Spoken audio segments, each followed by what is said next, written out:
네, 국내에서 약 2년 만에 구제역이 발생했습니다. 전남 영암군에 위치한 한우 농장에서 확인이 됐는데요. 자세한 내용을 뉴스룸에 나와 있는 취재 기자와 알아보겠습니다.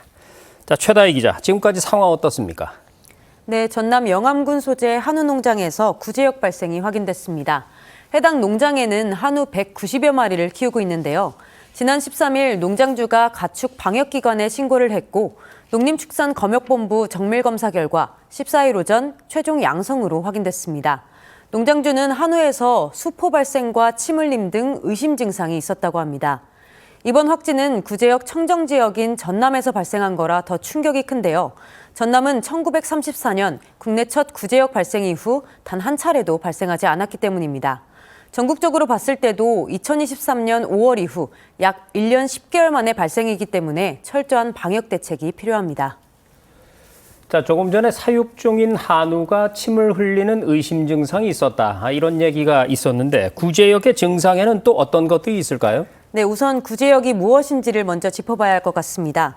구제역은 소와 돼지, 양, 염소, 사슴 등 발굽이 둘로 갈라진 동물, 즉 우제류가 감염되는 질병인데요. 국내에선 제1종 가축 전염병으로 지정돼 있습니다. 일반적으로는 감염된 동물의 수포액이나 콧물, 호흡 등 접촉에 의해 전파됩니다. 전염성이 매우 강한 특징이 있는데요. 때문에 오염된 지역을 출입한 사람과 차량, 의복 등을 통해서도 전파될 수 있습니다.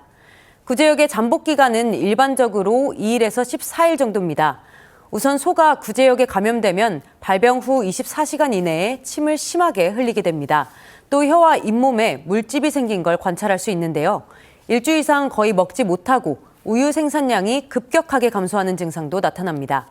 돼지가 감염되면 절거나 서지를 못하고 콧등, 발굽, 피부가 접히는 부위 등에 물집이 생기기도 합니다. 엄마 돼지가 감염될 경우 젖을 먹는 새끼 돼지의 집단 폐사가 종종 관찰되기도 합니다. 자, 이제 무엇보다 중요한 점은 이게 다른 지역으로 확산되지 않도록 빠른 대처를 해야 한다는 점일 텐데요. 정부는 어떤 대책을 내놨습니까? 네, 구제역 중앙사고수습본부는 영암군과 인접 7개 시군의 위기경보를 관심에서 심각 단계로 상향했습니다.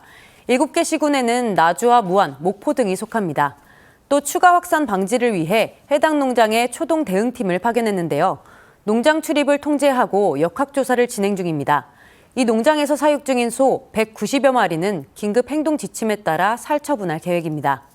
16일 오전 8시까지 48시간 동안 전국 축산 관계시설 종사자와 차량에 대해 일시 이동 중지 명령도 발령했습니다.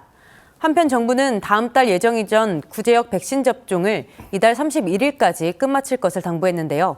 박범수 농림축산식품부 차관은 구제역은 백신 접종만 제대로 하면 발생할 확률이 낮다라며 발생 이유에 대한 역학조사도 함께 지시했습니다.